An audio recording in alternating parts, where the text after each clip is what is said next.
Kozhikode പന്തീരാങ്കാവിൽ ESAF bank ജീവനക്കാരിൽ നിന്ന് 40 ലക്ഷം രൂപ കവർന്ന കേസിൽ അടിമുടി ദുരൂഹത. പരാതിക്കാരനായ അരവിന്ദ് നൽകിയ മൊഴികളിൽ വൈരുദ്ധ്യങ്ങളുണ്ട്. ആദ്യം പണം കൊണ്ടുപോയത് ഒരു സ്വകാര്യ പണമിടപാട് സ്ഥാപനത്തിലേക്കെന്ന് പറഞ്ഞ അരവിന്ദ് പിന്നീട് ഒളവണ്ണ സർവീസ് സഹകരണ ബാങ്കിലേക്കെന്ന് മൊഴി മാറ്റി.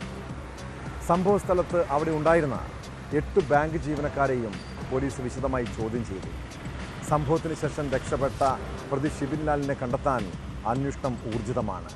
ഇയാൾ പണവുമായി കടന്നു കളഞ്ഞ സ്കൂട്ടർ കണ്ടെത്തിയിട്ടുണ്ട്.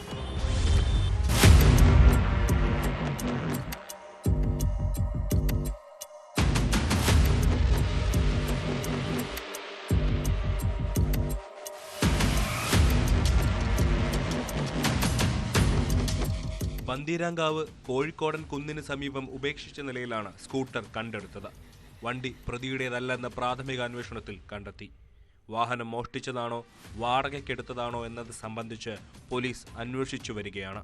ധനകാര്യ സ്ഥാപനത്തിൽ പണയം വെച്ച സ്വർണം എടുക്കാനെന്ന വ്യാജേന കഥയുണ്ടാക്കിയാണ് ഷിബിൻലാൽ ബാങ്കിനെ സമീപിച്ചതും പണം കവർച്ച നടത്തിയതും. പന്തീരാങ്കാവിലെ അക്ഷയ ഫിനാൻസ് എന്ന ധനകാര്യ സ്ഥാപനത്തിൽ ഷിബിൻലാൽ പണയം വെച്ചെന്ന് പറഞ്ഞ സ്വർണം തിരികെ എടുത്ത് ഇസാഫിലേക്ക് പണയം മാറ്റാനാണ് 40 ലക്ഷം രൂപയുമായി ജീവനക്കാർ എത്തിയത്.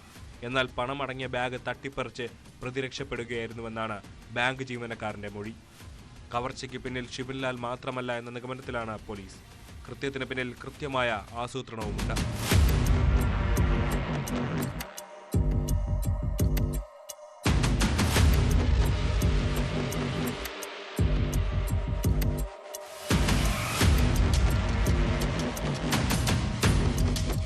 ഷിബിൻലാലിന് കൈമാറാനായി കാറിൽ നിന്ന് പണം പുറത്തെടുത്തപ്പോൾ തന്നെ തട്ടിപ്പറിച്ചോടിയെന്നാണ് ബാങ്ക് ജീവനക്കാരൻ അരവിന്ദ് പോലീസിന് നൽകിയ മൊഴി.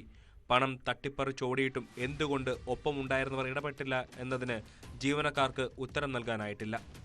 പണം തട്ടിയെടുത്ത സ്ഥലത്ത് CCTV ഇല്ലാതെ വന്നത് എങ്ങനെയെന്നതും ദുരൂഹമാണ്. അരവിന്ദിന്റെ മൊഴികളിൽ വൈരുദ്ധ്യമുണ്ടെന്നും പോലീസ് പറയുന്നു. അക്ഷയ ഫിനാൻസ് എന്ന സ്ഥാപനത്തിലേക്കാണ് പണയം എടുക്കുന്നതിന് പോയതെന്ന് ആദ്യം മൊഴി നൽകിയ ഇയാൾ പിന്നീട് ഒളവണ്ണ സഹകരണ ബാങ്കിലേക്കെന്ന് മാറ്റി.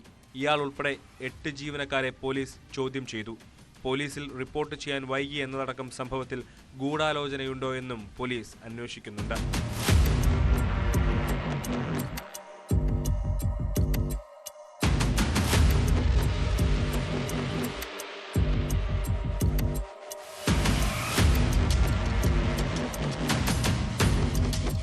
News 18 കോഴിക്കോട്.